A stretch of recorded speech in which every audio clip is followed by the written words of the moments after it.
Et bonjour et bienvenue sur Avis désastreux, le podcast ciné aux opinions discutables, mais qui pourtant les assume. Si vous êtes un aficionados du podcast, vous êtes peut-être déboussolé par la voix qui vous est présentée. Mais où est donc passé Robin ? Est-ce que le grand remplacement féministe produit par vos chères chroniqueuses est enfin arrivé ? Eh bien non, on a juste décidé que pour les prochaines émissions, il était temps, en 2 ans d'existence, que toute la team se fasse la main sur ce difficile exercice qui est présenter une émission. D'ailleurs, le grand remplacement, il est peut-être en marche, mais ma team, elle est toujours bien présente, car comme d'habitude, je suis accompagnée de Julie. Bonjour Julie. Bonjour Sarah. Léa. Bonjour Sarah. Et Robin, qui pour a le été moment. déclassé. Pour le moment, bientôt il y aura une chaise vide ici, j'ai l'impression. Ah non, il n'y aura pas une chaise vide, il y aura une autre femme, pas toi. Quoi, 4 femmes dans un podcast, mais Faut vous qu'on pensez trouve, pas quand même. Ça va devenir un podcast féministe à la fin, c'est pas possible. Oui, c'est vrai que pour le moment, ça n'est pas. Oui, pas encore. On parle pas de féminisme et tout ça. Bonjour Zara. On est très apolitique ici. Oui, Ouais, c'est ça, on C'est essaie vrai. d'être lisse. c'est vrai. Rien que cette blague le prouve d'ailleurs. C'est ça, exactement. Donc, niveau actualité, hormis ce qui a été annoncé pour peut-être les futures présentatrices, une nouvelle capsule arrive bientôt. Ça fait plusieurs émissions qu'on en parle.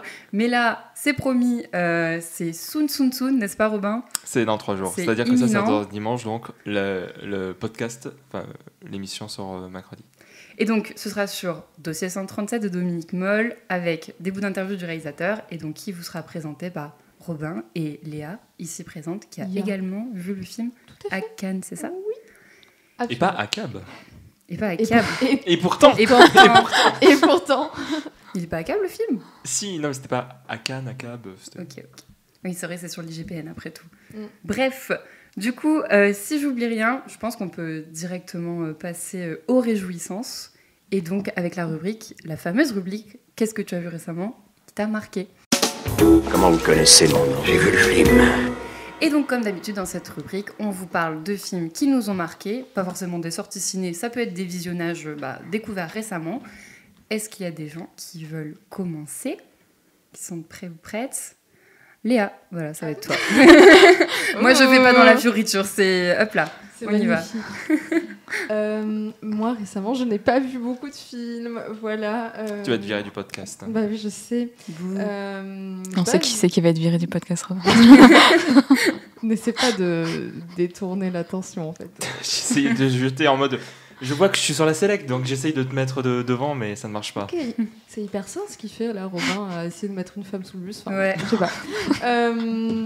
Non, du coup, ce que j'ai vu récemment, j'ai vu Ce que cette nature te dit de Hong Sang-soo. Donc moi, par rapport au travail de Hong Sang-soo, je connaissais de nom, vraiment. J'en avais un petit peu entendu parler, notamment via La femme qui s'est enfuie. J'avais vu quelques images et j'avais trouvé que ça avait l'air assez chouette, très sobre et très lent. Et voilà, j'aime bien, quoi. Et du coup, j'y suis un peu allée par hasard, j'avoue. Enfin, j'ai vu l'affiche, je l'ai trouvée sympa et je me suis dit, bon, let's go, allons-y. Donc l'histoire, c'est vraiment très simple. C'est une jeune femme qui s'appelle Jeon Hee qui présente son compagnon, Dong-hwa, à sa famille. Voilà, c'est vraiment Ok. l'histoire. Ça dure, je sais pas, ils arrivent, c'est genre la matinée, il doit être 11h et ils repartent le lendemain à 7h. Donc c'est vraiment une toute petite chronique. Donc en soi, il ne se passe pas énormément de choses dans le film. C'est un film qui est très sobre, encore une fois très lent.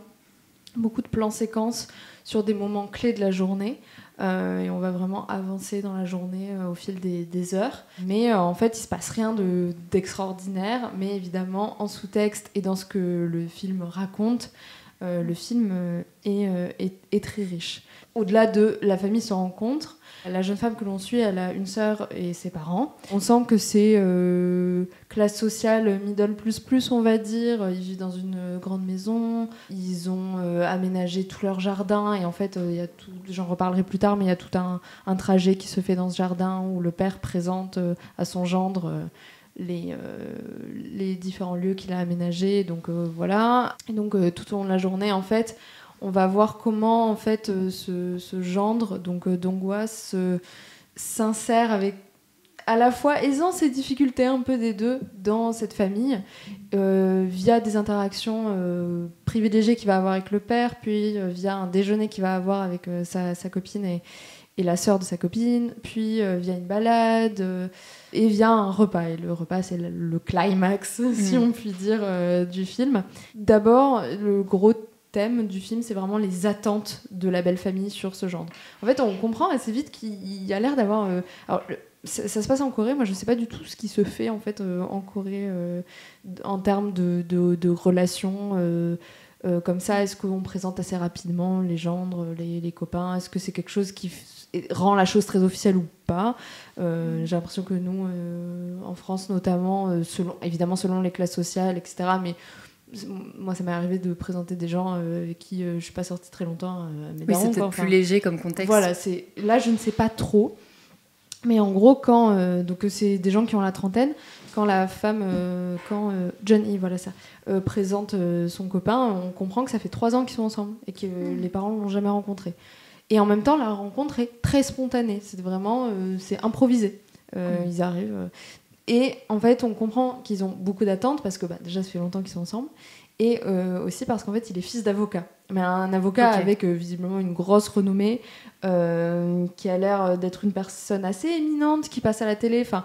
Donc, il y a beaucoup d'attentes sur ça et que ces attentes vont être un peu, débunkées. Et les parents vont être petit à petit assez déçus parce qu'en fait, c'est un gars qui ne parle plus à son père.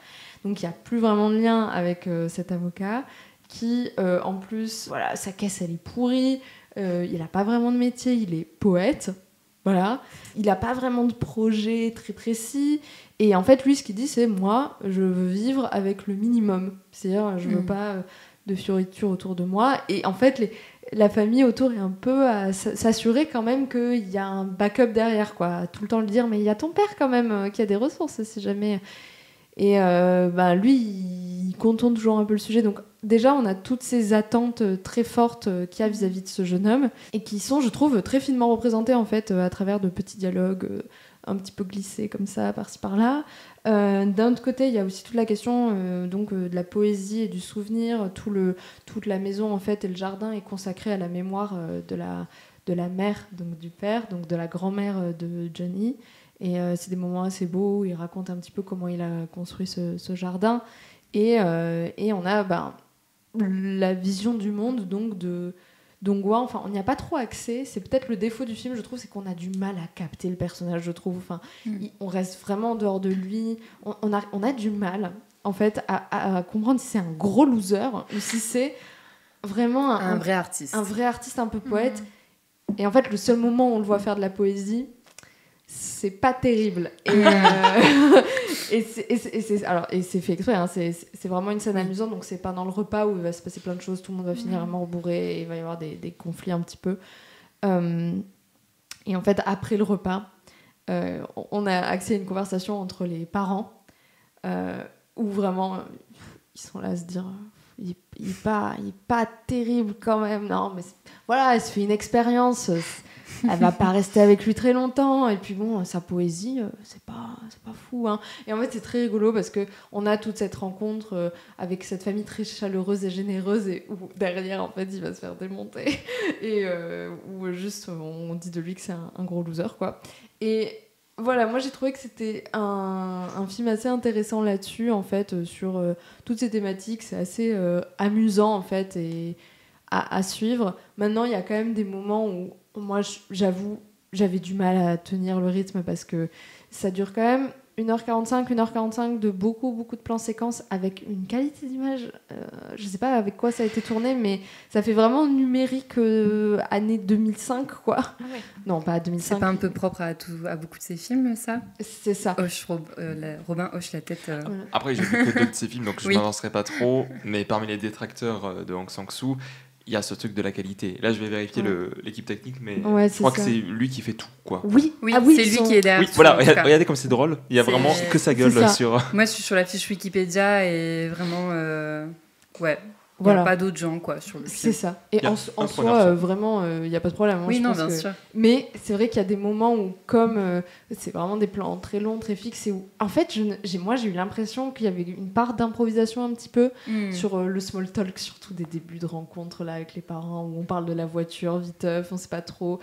Et je pense qu'il y a une part peut-être laissée à l'improvisation, mais d'un autre côté, c'est quand même vachement bien ficelé, tout ça. Donc, soit c'est de la très très très bonne impro, soit c'est juste très fluide et bien écrit.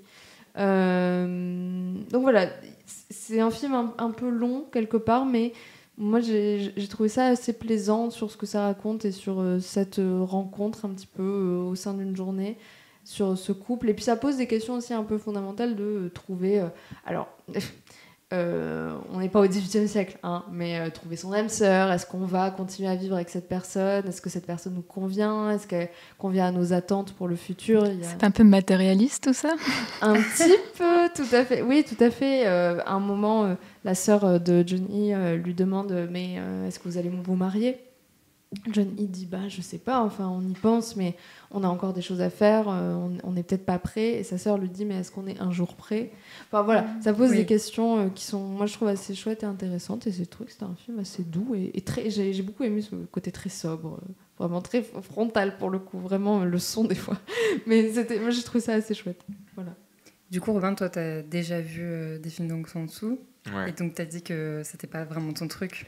Après, j'en ai vu que 2, donc je peux pas vraiment parler, mais j'avais vu Hotel by the River, qui était sorti en 2020, que j'avais bien aimé pour le coup. C'était un film en noir et blanc, et sur justement la question du doute, la question des relationnels, etc. C'est quelque chose qui revient beaucoup. Et après, j'avais vu le cinéaste, la fleuriste et le bibliothécaire, je sais plus comment il s'appelle. Beaucoup de monde t'as vu d'un seul coup. C'est ça, exactement. T'as fait le tour du quartier. Que lui, pour le coup, j'avais détesté. The Novelist Film, c'est comme ça qu'il est le titre anglais, donc j'ai pas le titre français, mais c'est pas très très grave, je vais pas faire d'efforts. Et lui, pour le coup, on était allé le voir avec Marc, on avait détesté. Mais en fait, ce truc, moi j'ai beaucoup de mal avec Aung San Suu, le fait qu'il soit tout seul à tout faire, ça fait que du coup, il y a beaucoup de choses qui en pâtissent, notamment d'un point de vue visuel. Je trouve que ces films, la plupart du temps, bon, après j'en ai vu que 2 encore une fois, mais tu vois, ça me surprend pas du tout ce que tu me dis par rapport à sa caméra DV, limite DV RIP, etc. Enfin là, je viens de voir Alexei qui dit. Je suis pas très sensible à la caméra DV RIP 300 mégas. Oui, c'est ça, mais vraiment. Et en fait, moi, j'avoue, ça m'a pas dérangé parce que c'est quand même un film de dialogue. Hein. Limite, ça pourrait limite être une pièce de théâtre, honnêtement. Ça me choquerait peut-être moins. Mais il y avait des moments, je regardais, je me disais, mais là, il n'y a pas de... Le cadre, il est posé. Voilà, c'est la caméra, il y a les personnages dans le cadre. Voilà, c'est ça le plan. Et d'autres moments, c'est très joli par ailleurs. Donc oui, c'est vrai que c'est pas... Moi, ce que j'ai regretté, c'est qu'il y a vraiment des moments où il y a une grosse partie de la scène où un des personnages est quasiment de dos. Et du coup, tu vois pas le visage du personnage. C'est un parti pris. C'est ça, hein. Mais de pas avoir du tout de gros plans, moi c'est quand même quelque chose qui m'a manqué. Mais... Ah oui, bah alors là avec lui. Hein. C'est clair que c'est vraiment américain, large. Des fois il y a un zoom dans l'image et tu te dis mais qu'est-ce qu'il y a ? Et après il dézoome, non ? Oui, c'est ça. Mais... En mode The Office. Non. Je vois The Office partout dans les films, c'est mon problème. Moi, dès qu'il y a un décalage, un zoom, je suis en mode mais c'est The Office en fait. C'est un peu ça. Mais en même temps, d'un autre côté, l'avantage, c'est que comme on est vraiment plongé dans cette famille, on a l'impression d'être le cousin qui est là pour 3 nuits, quoi. Le point de vue est vraiment agréable, du coup, parce que des fois, quand on a accès à tout, en fait, tu te concentres sur un autre personnage pendant quelques instants qui est en train d'être super gêné ou de lancer un regard à une autre personne à table. Et en fait, il y a quand même aussi ce truc agréable, et je pense que c'est une intention alors je sais pas si c'est une intention, mais d'avoir encore une fois accès à tout le monde tout le temps, et c'est très naturel comme jeu. Et moi, ça c'est vraiment un truc que j'ai aimé, les voir avoir des réactions, des petites gênes, je sais pas trop, mettre ma main là, puis je me sers à manger, mais peut-être il faudrait pas. Enfin, moi c'est un truc qui m'a plu aussi. Donc ça, évidemment, ça empathie parce qu'il y a des moments quand même c'est peu lisible, mais en même temps, des fois j'aime le charme que ça a aussi et le naturel que ça provoque. Voilà. Toi, Julie, t'avais déjà vu des films de ce réalisateur ou pas ? Non, je connais pas du tout. Est-ce que ça te donne envie ? En vrai, je suis un peu curieuse, mais c'est rigolo du coup d'avoir ces deux avis un peu Après, j'ai pas vu le film. Mais le film, là, quand tu l'as vendu... Oui, mais il y a une approche qui a l'air similaire. Oui, ne me faites pas confiance peut-être. Hein. Peut-être je vous emmène dans un truc qui va pas du tout marcher pour vous, quoi. Mais... après, moi, ça me rend curieuse parce que pour le coup, c'est vrai que je pense que j'ai pas forcément vu beaucoup de films... Enfin, dans ce type de thématique, c'est des thématiques qui m'attirent, mais dans ce type de mise en scène, pour le coup, ça me pique un peu ma curiosité. Je me dis à quoi ça va ressembler, comment tu te places aussi en tant que spectatrice face à ça. Oui, carrément. Et en fait, ce qui est trop rigolo, c'est que j'avais vu la bande-annonce, c'est pour ça que je suis allée. J'avais vu la bande-annonce à l'ABC, mais ça me fait trop rire cette bande-annonce qui te vend le film comme très classique dans sa construction et Ça te vend le truc comme, oui, voilà, un film classique tourné à la DV, quoi. Pas du tout.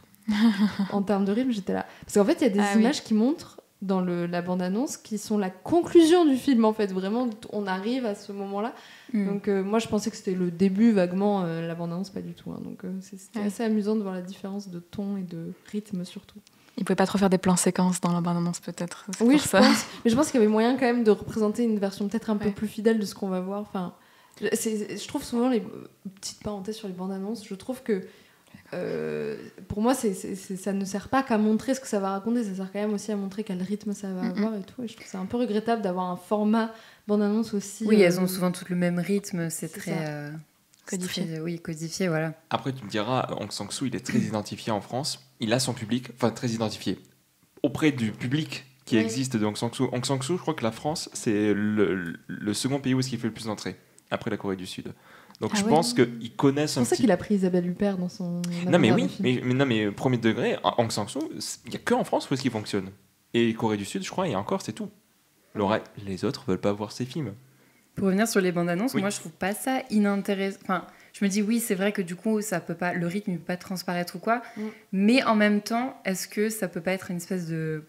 Bon, je sais pas, mais une espèce de piège bénéfique, dans le sens des personnes qui ne seraient jamais allées dans ce genre de cinéma voient la bande-annonce et ils vont, ça se trouve, elles vont être en mode putain, c'est pas du tout ce que vendait la bande-annonce et du coup, elles vont se faire chier comme un rat mort, mais peut-être qu'il y a un pourcentage de personnes aussi qui peuvent peut-être, c'est vrai. via les bandes-annonces, découvrir ce cinéma. Oui, en effet. En s'attendant à autre chose, mais en étant agréablement surpris. Bon, après, là, c'est hyper piégeux comme processus. Oui, c'est vraiment, on fait un petit piège, on verra si les gens y vont, ça va leur faire. Oui, c'est un peu malhonnête, mais je me dis, je sais pas, je pense qu'il y a un monde où ça sert aussi, quoi. Marvel, ils ont besoin d'attirer des gens. Oui. Non, c'est juste que des fois, Marvel fait des faux plans pour pas montrer des persos qui meurent. Genre dans les derniers Avengers, ils ont mis un plan où est-ce que t'as Captain America qui court avec Hulk, etc. Ça y est pas dans le film, juste pour éviter de dire ah, spoiler, il y a un tel qui meurt. Du coup, Aung San Suu Marvel pour moi à peu près. Ouais, c'est la même démarche. Même registre. Thor Ragnarok, ce que cette nature te dit, moi j'ai eu vraiment la même sensation. Voilà. Soirée à thème de fou. Oui. Oh ouais. Thème, les bandes annonces, pas ouf quand même. Le double programme de fou. Ah non, mais ouais, tu passais bandes annonces avant. Enfin bref. J'adore. Je m'égare sur les bandes annonces. En vrai, je trouve que c'est un super bon sujet, les bandes annonces. Mais... Oui. Oui. Mais après, pour en parler, comme on dit, comme c'est les mêmes codes à chaque fois. Mais il y en a qui jouent avec ou quoi, et ça c'est intéressant. J'en connais pas beaucoup, mais il y en a certains qui sont cool. Clapiche dans Chacun cherche son chat, parce que c'est tout le monde qui parle. Et récemment, j'ai vu celle de On connaît la chanson d'Alain René. Parce que justement, pour parler du film, il cite des chansons. Genre, c'est une belle histoire. Ah oui, d'accord, ok. Bon, je connais pas les chansons, quoi, donc je peux pas le faire. Mais voilà. Ils chantent comme ça, pas ouf. Elle est allée là-haut sur la colline, aller cueillir un bouquet de Ah oui, d'accord, ok. Mais ils le disent comme si c'était une vraie interview. Franchement, c'est pas comme Combini, ce que je veux dire. C'est pas. Oui, parce que ça ressemble vachement. Des trucs un peu cringe avec les gens du théâtre qui font je vous montrerai tout à l'heure du rap, là. Mais moi, le pire dans les bandes annonces, c'est quand il y a une musique annoncée qui n'est pas dans le film. Là, récemment, j'ai vu la bande annonce de Bugonia.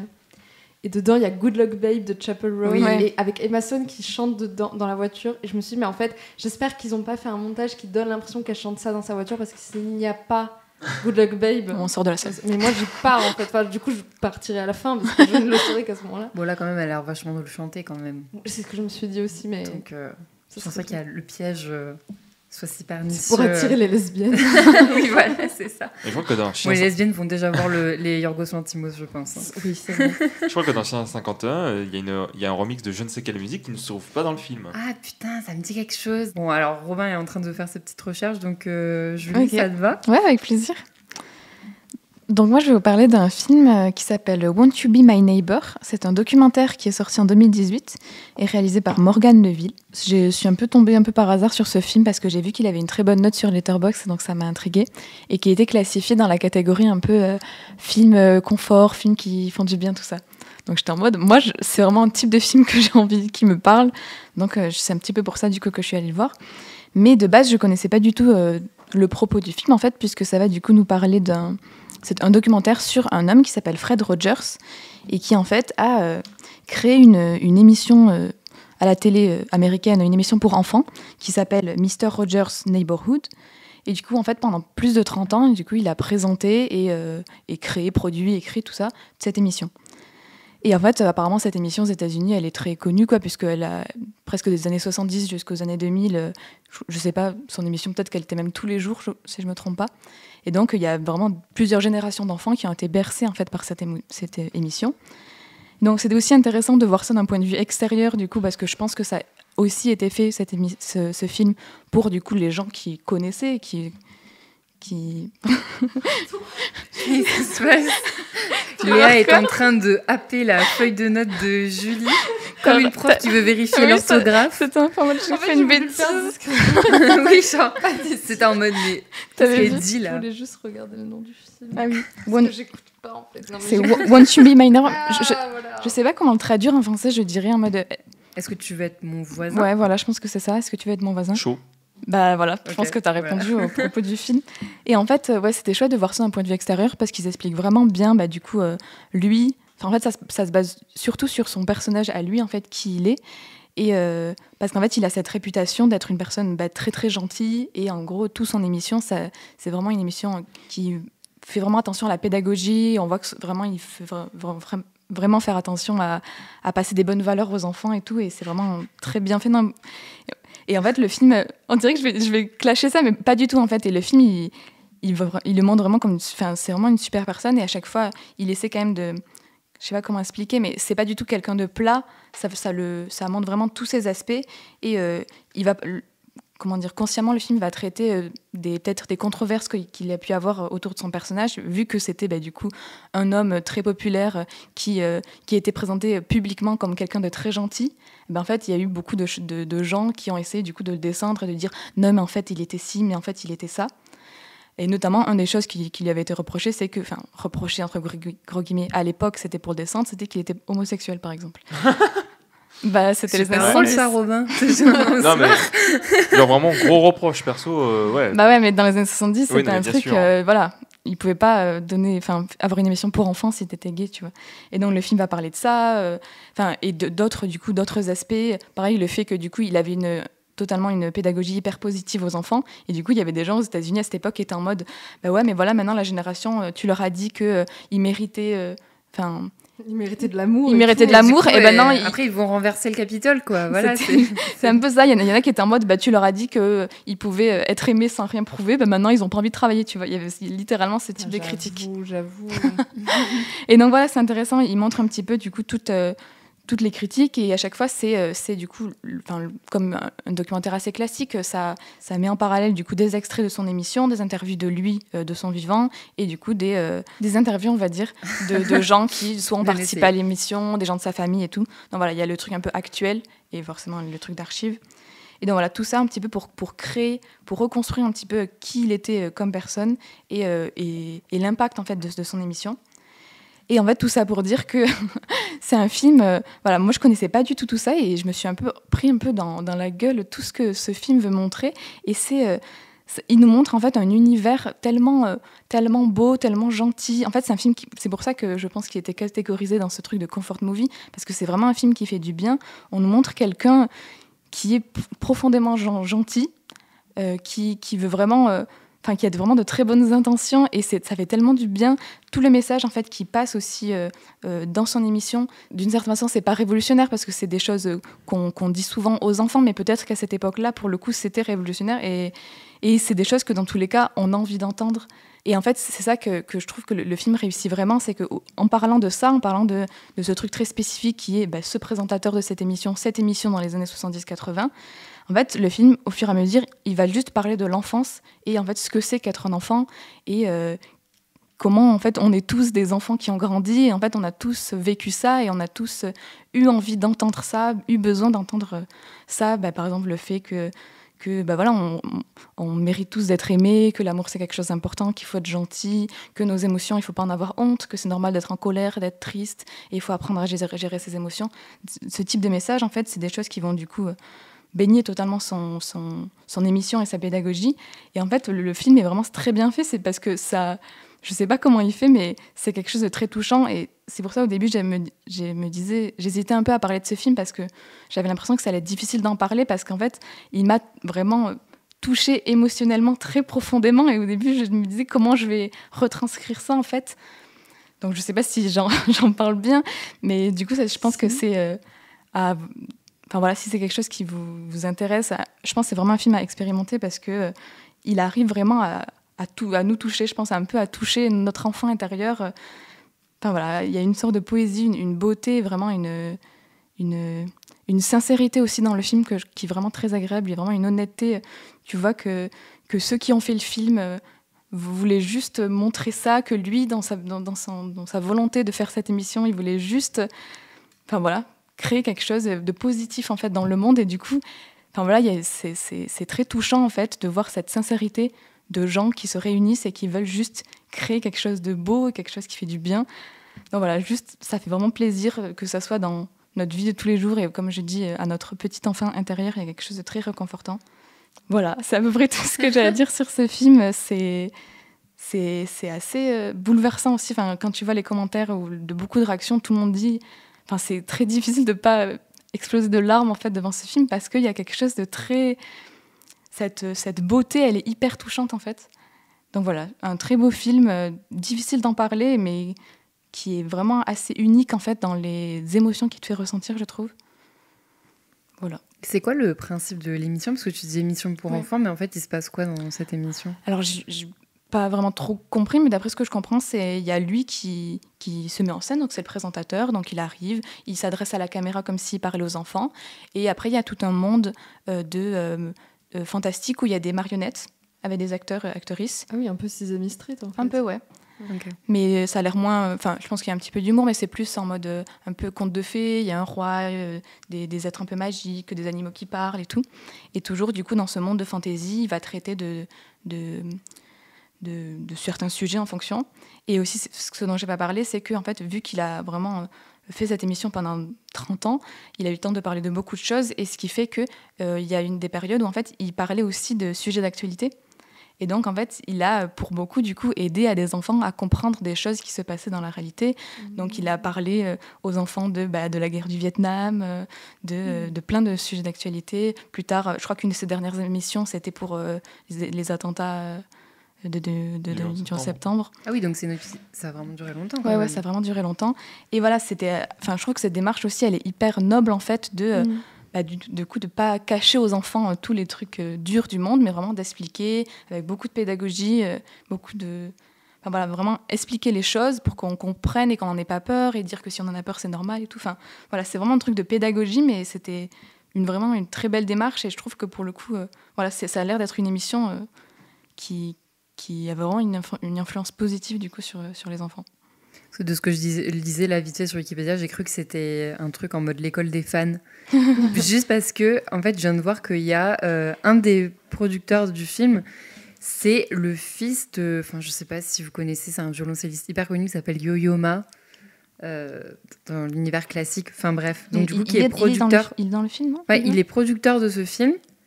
Et parce que, en fait, il y a apparu 2 fois quand il était enfant.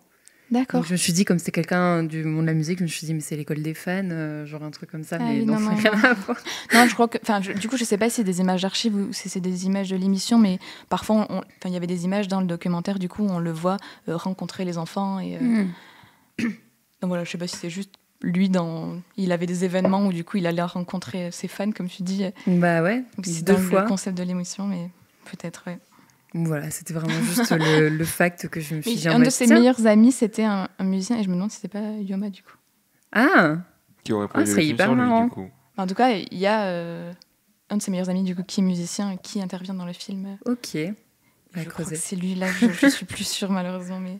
En tout cas, tu dis que c'était hyper difficile d'en parler, mais tu l'as fait brillamment. Genre, ça donne envie, en tout cas. C'est gentil. Mais toujours quand c'est des trucs qui touchent aux émotions, c'est difficile un peu d'en parler. Donc, j'essaie de mettre un peu le contexte. Surtout quand on aime énormément, des fois, c'est dur d'avoir des arguments. Quoi. Mais là, c'était presque plus que aimer, c'est-à-dire qu'il y a une sorte de vague d'émotions qui sort du film. Je sais pas comment expliquer. Touche, quoi, voilà. Et c'est fou parce que quand je vois les retours, j'ai vraiment l'impression que ça fait ça avec beaucoup de gens. Donc c'est assez impressionnant d'arriver à faire un film comme ça, surtout quand c'est un documentaire et du coup c'est en mode on vous montre les faits, on interviewe des gens et les gens se prennent des claques. Enfin je sais pas, je trouve ça assez magique d'arriver à créer ce type de film-là. Tu l'as vu où ? En streaming. D'accord. Aïe, aïe, aïe, aïe. Non, elle a vu sur Arte avant. Voilà. C'était ouais, On c'était coupe, on sur coupe, on Arte coupe. avant. Oh non, il y a quelqu'un qui frappe à la porte. Le GIGN. Je Le sais pas. GIGN du streaming. J'ai dit le premier truc qui me venait. Comment ça s'appelle les gens qui contrôlent ça déjà Adopi. Adopi. Ouais. Voilà. Il y a Adopi qui frappe à Il la t'envoie porte. une lettre. Ils m'ont envoyé une Oui, lettre. Ils sont en train de Ah. rédiger Oui, là, oui, oui. ils ont sorti les... Oui, l'envoyez pas à cette adresse, hein, bien celle de Julie Rey Jiménez. Si tu dis mon adresse, Oui, voilà, j'ai cru qu'il allait on va couper balancer ça. Bah, l'adresse. je vais biper plutôt. Ouais. Voilà. Bon, et toi, Robin, tu nous parles de quoi du coup? Alors, Oh, il est tout shy, il est en De mode. quoi J'ai pas l'habitude qu'on me demande. En général, je me donne la parole tout seul. je la prends habituellement la parole et les gens veulent pas. Oh. Genre, t'es beaucoup empêché là dans cet espace-là. Oui, là j'ai l'impression On t'a que... pas donné la parole pendant 2 ans, quoi. Genre, c'est horrible, 3 ans. J'ai l'impression que je dois arracher ce micro là pour que je puisse le tendre. Je vais vous parler d'un film qui s'appelle Le Prix du danger. Si je voulais absolument le voir, peut-être comme si vous êtes allé au cinéma récemment, peut-être que vous avez été abreuvé, tabassé peut-être par la pub The Running Man. Peut-être que vous en avez marre de la voir. Pour ma part, pas du tout. Moi, oui. Oui, voilà, c'était visé, etc. Non. Le prochain film d'Edgar Wright, parce que j'aime bien le travail d'Edgar Wright, et The Running Man, c'est le principe assez fun, je trouve. Enfin, fun. C'est un homme qui, pour survivre financièrement, va participer à un jeu potentiellement mortel où est-ce qu'il se fait traquer. Alors, je sais pas dans Running Man c'est quoi le truc, mais se fait traquer par un certain nombre de personnes, peut-être tout le pays. C'est filmé en direct à la télé, et s'il survit au bout d'un certain temps, il empoche un sacré pognon, un sacré paquet d'argent. C'est la pire idée. Oui, mais heureusement, ça se fait pas à l'heure actuelle. Oui. Waouh, heureusement. Ouf. Oui. Ouais. Non, alors je disais ça. C'est plus- quoi c'était quoi? Je pensais à C'était Mr Beast, où est-ce Ah que oui, certes, il n'y a d'accord, pas la mort, Ah. mais il joue. Oui, c'est vrai que ce qui se rapproche le plus, c'est vraiment les concepts de Mr. et, Beast. et justement, je serais curieux de voir si Tu Edgar veux Wright. recréer les Hunger Games. Exactement, sans la mort, encore une fois, ça va, il est sympa. Comment? Vous inquiétez pas, moi je pense Mr Beast inoffensif. Vraiment mec bien. Surtout qu'il leur offre des Feastables à la fin, des barres de chocolat. J'ai envie de mourir. C'est quoi? J'ai envie de mourir quand je vais faire les courses. Il y a tout le temps des trucs avec Mr Beast dessus. Et sachez, je n'ai jamais vu une seule de ces vidéos. Ou alors si j'en ai vu, je m'en rappelle juste pas. Et c'est horrible. Et Il y a normalement, des trucs avec la tête de Mr Beast. Oui, parce qu'ils Ça vendent fait ces marcher. barres de céréales en fait. Ils Ah, vont- je oui. connais De pas, chocolat. pas du tout. chocolat. Ok, d'accord. à Carrefour, il le fait. Et le truc qui est marrant, c'est que normalement. Il vient à Carrefour. Au rayon Oui. sport, enfin au rayon énergie bio machin, il y a Thibaut InShape. Ah, c'est ce que j'allais dire, normalement, Et- t'as les deux. Voilà, et au rayon sucrerie, il y a Mr Beast. Franchement, c'est le Waouh. paradis quoi. Enfin, Bah, je vis dans un monde où j'ai pas encore vu ça, du coup. félicitations. Ouais, tant mieux pour moi. Et produits laitiers, il y a la tête de Nicolas Sarkozy. Voilà. Qui Oh se là nourrit là, que de. Le pauvre. Et moi, je suis hyper triste. hein. Qui vient d'être libéré au moment où on enregistre d'ailleurs. Ça parce qu'apparemment, il se nourrissait que de yaourt. Et c'est à cause de ça. Pauvre, c'est pauvre horrible. chat. Parce qu'il savait pas Et cuire c'est dur un la œuf. prison, hein. Ok. On a Ok, que c'est des yaourts. dur la prison, en fait. Il a dit dans un interview, ce salopard, que oui, franchement, courage à tous les détenus parce que c'est hyper dur. J'étais là, mais salopard, t'as été prise dans la République. Ah. Et tu trouvais que c'était pas assez dur, justement, à ce moment-là. Mais bref, C'est ça. du coup, oui, le prix du danger. Pardon, t'en étais à Edgar Wright. Edgar Wright, qui est du coup le remake / la réadaptation donc un film qui est sorti dans les fin des années 80 en 87. Alors je sais plus le nom du réal avec Arnold Schwarzenegger, qui est ce film est l'adaptation d'un livre. Alors j'ai plus le nom de l'auteur, mais c'est un des nombreux pseudonymes de Stephen King. Stephen King qui a écrit. Donc son pseudo, ça doit être Richard. Ça doit être ça, c'est ça Putain, exactement. merde. C'est quoi le pseudo de Stephen King? Non, Oh je la suis fausse nulle. fan. Richard quoi? Richard Cœur Ford. de lion. Richard Le Feur, fromage. Cœur de lion, voilà, on a eu les. Les deux spectres de l'humour internet. C'est ça. Mais alors, attends, Richard du coup, Bachman. Pourquoi Voilà. t'as parlé de Edgar Wright du coup Edgar Wright, parce que Edgar Wright, il fait un film qui va s'appeler The Running Man, qui sort bientôt, là, qui est l'adaptation du bouquin de Stephen King. Ah, Et- et t'as vu la première adaptation. Et en fait, Qu'il avait écrit sous le nom de Richard Bachman, du coup, comme je disais. c'est ça, sauf que cette adaptation est sortie ce livre est sorti en 82, Le Prix du danger est sorti en 83, parce que Le Prix du danger n'est pas une adaptation de ce livre, mais d'une nouvelle qui est sortie dans les années 50, qui reprend exactement le même principe. Waouh. C'est C'est le pour- multivers un petit peu. C'est ça. Et en fait, la nouvelle est extrêmement courte. J'ai regardé une petite interview du réal juste derrière, donc Yves Boisset. La nouvelle fait 5 pages. Et juste sur 5 pages, en fait, ça décrit juste, en fait, ça, c'est l'histoire d'un homme qui participe à une émission parce qu'il risque de mourir, mais s'il gagne, il gagne énormément d'argent, en fait. Et il le fait pour des raisons Et ça, sociales. c'est une nouvelle, ça? C'est une nouvelle de 5 pages. Ah bon Qui se concentre juste sur l'émission, qui va pas énormément creuser. Et Yves Boisset, il s'est ramené, il a essayé de construire un petit peu tout cet univers. Et c'est un film devant lequel j'ai passé un assez bon moment. Il y a des qualités comme des défauts. Je vais commencer par les qualités. Déjà, je trouve que d'un point de vue de gestion de l'espace, c'est un film qui est hyper agréable. Il a une manière de filmer l'architecture dans laquelle vont courir du coup ces protagonistes, donc c'est-à-dire un candidat et ensuite 5 autres qui cherchent à le tuer, du coup, vu que c'est tout le principe de l'émission. Et franchement, ça se voit dès l'introduction. Il a une manière de filmer beaucoup au grand angle, de s'approprier les décors qui est hyper intéressant, qui est même hyper agréable à voir. Et même au début, moi j'étais en mode, c'est fou, j'ai pas eu l'habitude de voir Paris filmé de cette manière-là. Bon, ben c'est un petit peu normal puisqu'elle a filmé en Yougoslavie, donc effectivement, effectivement, ça explique pourquoi ça ressemble pas à la manière dont on filme Paris en temps normal. J'y ai dû aller dans des endroits que je connais pas pour filmer, c'est trop bien, c'est pas Paris. Même à un moment, j'étais tellement persuadé que c'était Paris que je me suis dit, au loin, je crois reconnaître la Tour Eiffel. Pas du tout, franchement. Bon, ils ont tourné un peu à Paris, mais plus pour les scènes de décors de télé. Mais bref, si vous voulez filmer absolument ça, c'est parce que ce que j'aime beaucoup dans le film, c'est que tu peux pas vraiment définir quand le film se passe. Surtout que le film joue énormément sur cette limite de cet état qui n'existe pas. Alors dans l'interview, il dit il s'était imaginé 2005, donc c'est-à-dire 20 ans après, du coup, au moment où ils ont tourné le film. Mais par exemple, ça se passe en Europe, mais le pays n'est clairement pas défini. Bon, tu penses que c'est la France parce que tout le monde parle français, mais ils parlent en dollars. Ils disent qu'ils sont vus par 100 à 200 millions de téléspectateurs en Europe. C'est quand même énorme en termes de chiffres. Je ne sais pas s'il y a une émission, je ne sais pas si l'Eurovision, par exemple, rassemble autant. Donc, c'est sur des petits points comme ça où je me dis, bon, vous avez un peu trop dosé les frérots. Mais c'est vrai que voilà, j'aime bien cette manière dont il arrive à filmer un univers qui est assez unique. Et je trouve que sur ça, parce que c'est clairement pas un film qui va te filmer une grosse scène d'action, donc il sait que ce que lui peut gérer, c'est comment il gère l'espace et ensuite comment il va gérer tout son propos politique, parce que c'est un film éminemment politique. Yves Boisset, alors j'ai rien vu d'autre de lui, mais je sais qu'il avait fait Dupont-la-Joie, qui revient justement sur ses rapports de rapports de force par rapport à un État assez, qui gère...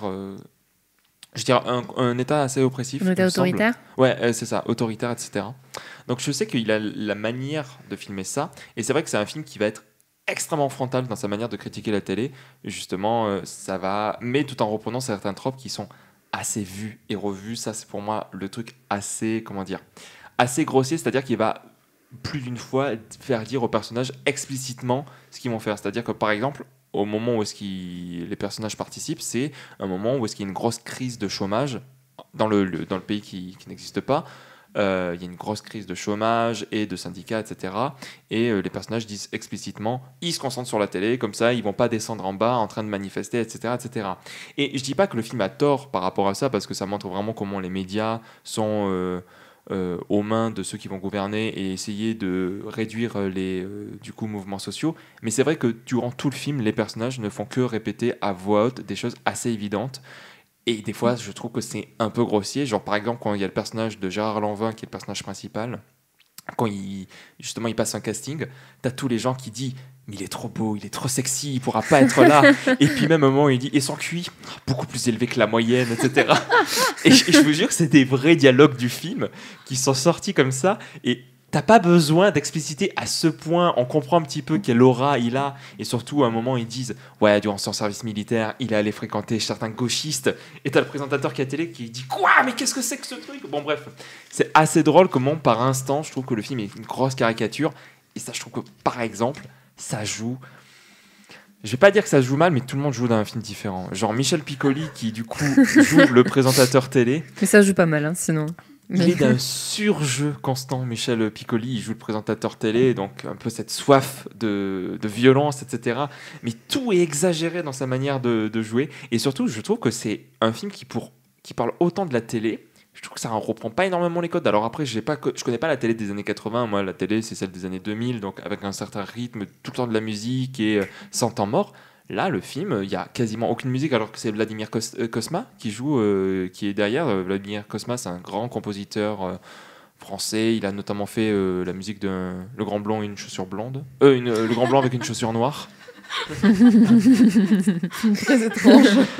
Oui, bah écoute, ils auraient été capables. Déjà que le titre, Le Grand Blanc à la chaussure Oui, noire. déjà. La chaussure blonde.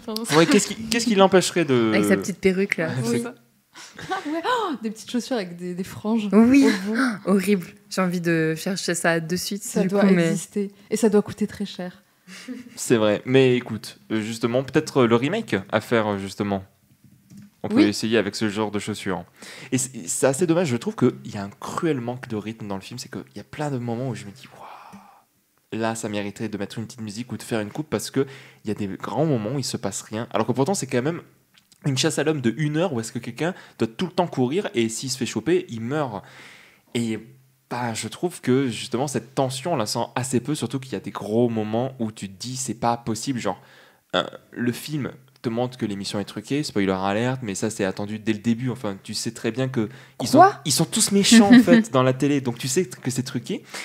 Mais des fois, c'est tellement absurde. Ça veut dire qu'en fait, à un moment, ils rentrent dans un immeuble. À quel moment tu peux prédire qu'ils rentrent dans cet immeuble? Ils rentrent dans une porte, donc il aurait fallu prévoir que tous les appartements sont fermés pour qu'il aille dans la fenêtre, qu'il y ait une petite qui l'appelle en disant « François, allume la télé, ça parle de toi ». Que pile au moment où il allume la télé, il y a le présentateur qui répond au téléphone en disant « Oui, qu'est-ce que vous me dites? Il y a un appartement dans lequel il y a un mur caché dans le placard. Ah bon? Ah merci, François, sait-on jamais ?» Et François va dans le placard, il défonce à la chaise et il y a un mur caché pour qu'il puisse en sortir. Il y a trop de trucs où je me dis, oui, d'un monde dans lequel ça existe. Enfin, il y a trop de trucs comme ça. Donc, je suis très curieux de voir, du coup, et le film américain et du coup, la réadaptation d'Edgar Wright, comment il va gérer ça. Ça a l'air d'être un peu plus fun, action, que vrai propos politique par derrière. Parce que là, le propos politique est hyper intéressant, hyper imminent. Ça parle de comment la télé pourrait être prête à jouer avec la vie de gens pour de l'argent. Évidemment, on pense à des séries comme à l'heure actuelle Squid Game. Donc il y a un truc qui est vachement repris actuellement. C'est un film que je trouve très moderne par instant, mais à l'écriture assez, peut-être parce que c'est dans les années 80, la télé-réalité n'existe pas totalement, en tout cas en France. Je sais pas. La première télé-réalité française, il me semble que c'est Love Story, c'est année 2000. Hein. Oui, c'est vrai. En France, oui. Après, aux États-Unis, je sais pas. En France un tout petit Après, c'est peut-être les fin 90, mais le film, mais oui, faut savoir, il est sorti en 83. Française, ouais. Le film est sorti en 83. Donc, je trouve qu'il est assez moderne par instant, mais de l'autre, je trouve que voilà, on s'y attend un petit peu à ce qu'il écrit. C'est un film qui parle grave de la course 2001 pour Love Story. 2000, voilà.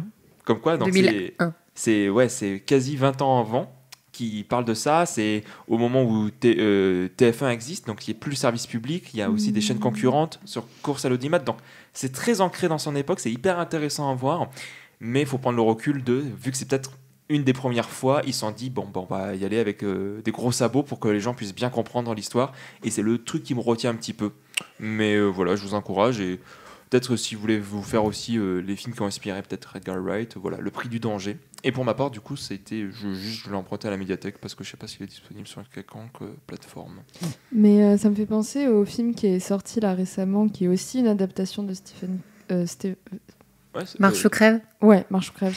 Que Mais j'ai loupé, alors j'ai que eu je un- voulais grave le voir. J'ai eu un doute J'avais sur envie de le voir Steven ou Stéphane. Stephen, Stephen, ouais.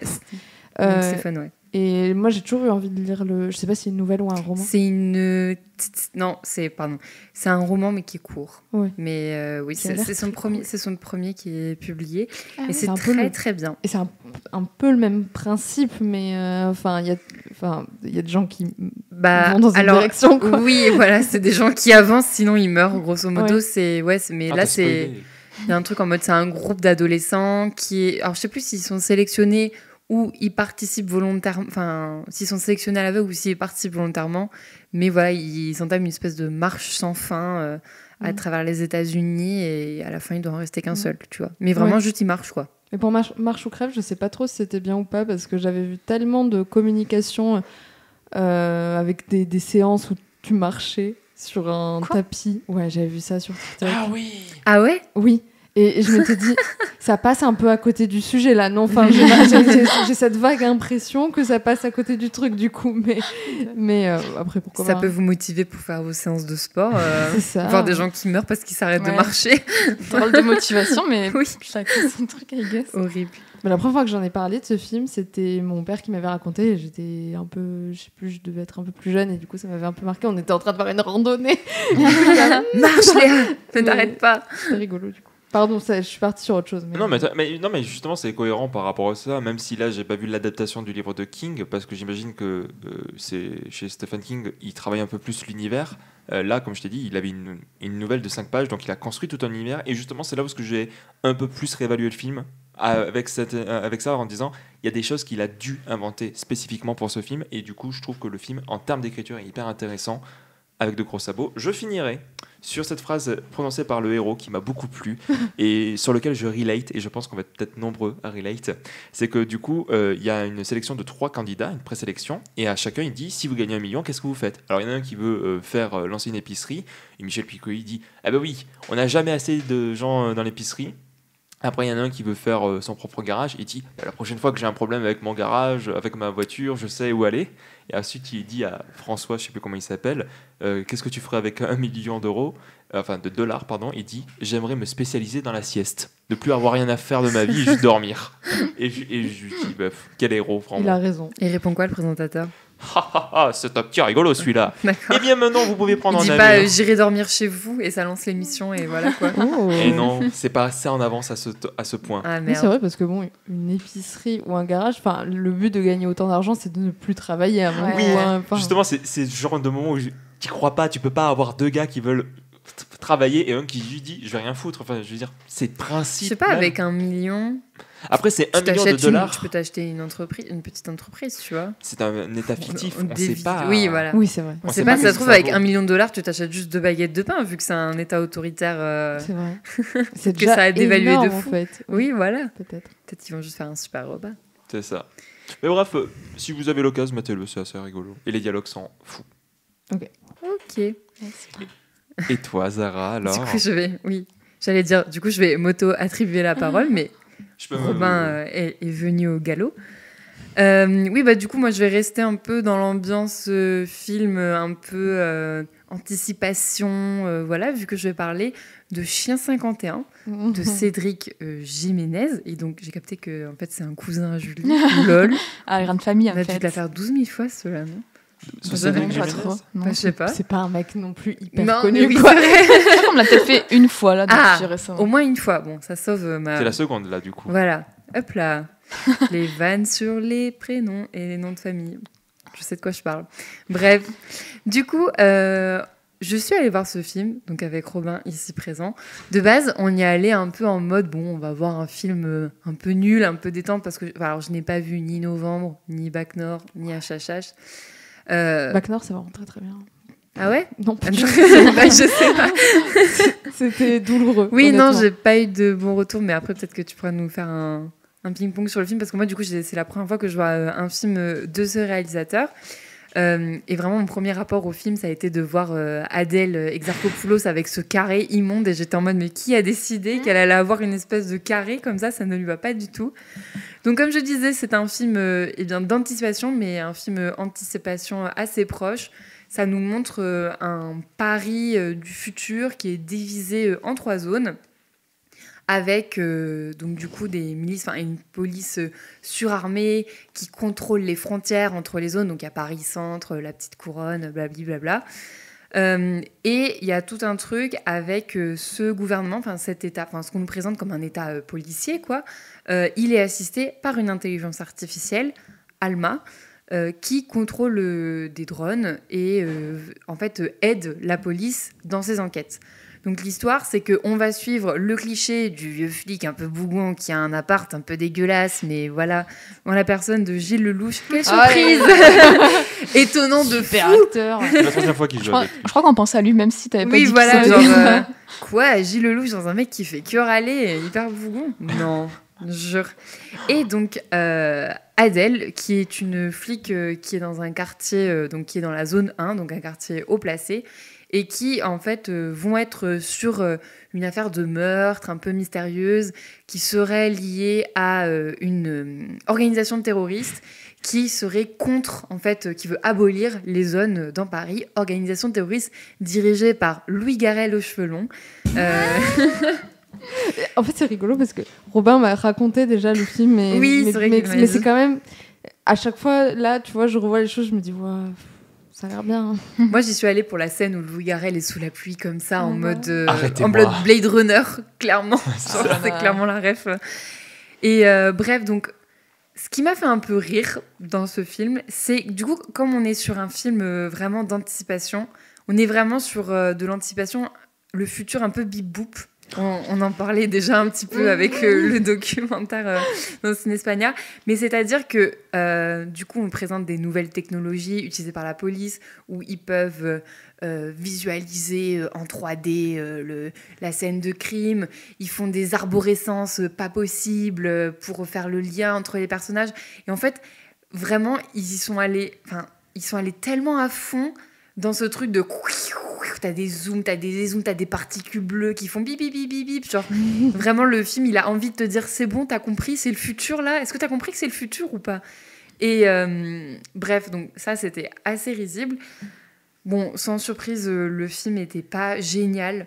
En fait, bon, déjà, c'est mal écrit, je trouve. Le duo d'acteurs Adèle Exarchopoulos et Gilles Lelouch, donc qui vont fonctionner en duo et spoiler, il va y avoir une amourette. Déjà l'amourette est en mode genre t'y crois absolument pas. Crois pas. Mais non, bien sûr que non. Tu n'y crois pas mais parce par rapport à ce que ces comédiens aussi en tant que potes et tout. Oui, et même eux-mêmes dans les interviews, ils se sont prononcés, ils sont dit vite fait, on n'avait pas du tout envie de faire de scènes d'intimité ensemble et ça se voit tellement. Et c'est dommage, non, parce que j'avais pas envie d'y croire à ce couple de toute manière, mais ça transparaît énormément. Alors déjà que c'est pas aidé par une écriture qui te place un peu... En fait, on te caractérise les personnages de manière tellement violente que, par exemple, tu comprends que Gilles Lelouch, c'est le commissaire un peu qui est... placé en bas de la hiérarchie et Adèle est au-dessus, mais il lui parle comme un chien, genre il dit alors mon café et tout ça, machin, ça sort de nulle part et t'es en mode mais dans la vraie vie c'est ta supérieure, tu ne lui parles pas comme ça en fait, le film veut tellement te caractériser... C'est le futur, Zara, c'est le futur. En fait, le film veut tellement te caractériser les personnages très très vite que du coup en fait t'as des espèces de répliques comme ça hyper violentes qui débarquent et t'es en mode waouh, ok, j'ai compris que tel personnage il agit comme ça, mais c'est pas pour autant c'est vraiment très abrupt. Et puis en plus en ce qui concerne ensuite les enjeux plus généraux du film, en fait le film te fait croire donc je vais spoiler peut-être un petit peu l'histoire, mais le film te fait croire que il y a une série de meurtres et que tantôt, on te dit que ces meurtres sont peut-être liés à une organisation terroriste. Tantôt, tu te dis « Ah, mais c'est peut-être... Il y a peut-être une manipulation de l'État, tu vois, qui, je sais pas, manipule l'intelligence artificielle pour arriver à ses fins, etc. » Et en fait, la résolution... c'est comme si le film essayait de build up quelque chose d'un peu politique tout du long.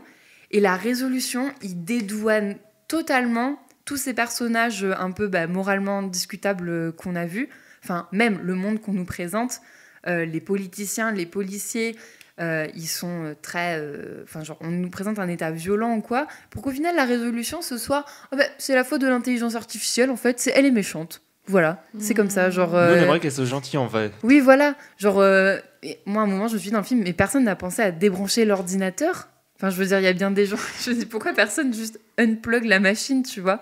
En plus de tout ça... Il y a les concepts phares du film, on a du mal à les suivre. Par exemple, on en a discuté, cette histoire de zone. En fait, donc les 3 zones dans Paris, on nous fait comprendre tantôt que c'est un enjeu dans le sens que c'est difficile de circuler entre ces zones, que évidemment certaines classes sociales ne peuvent pas accéder à telle zone parce qu'il y a des contrôles hyper vénères. En fait, il y a tout un système d'identification avec des bracelets. Si tu n'as pas ton bracelet, tu es fiché par la police et nanani, nanana. Si tu n'as pas ton bracelet, tu rentres pas dans le bikini. Oui, voilà, c'est ça. Si tu n'as pas ton masque, j'en sais rien. Bref, je suppose qu'il y a des parallèles un peu comme ça. Mais tantôt, quand l'action va se poursuivre, les personnages passent d'une zone à l'autre de manière totalement fluide. Et en fait, on se dit, bon, bah alors, il n'y a pas de problème avec les zones si tout le monde peut circuler un peu comme ça, quoi. Comme dans un moulin. Oui, voilà. Et pareil, à un moment, il y a un personnage qui a des clones. Mais, comment dire, en fait, on te l'explique un peu comme ça, c'est... Ah, mais attendez, je vous ai déjà vu quelque part, mais en fait, non, c'est pas moi, je suis le clone de machin.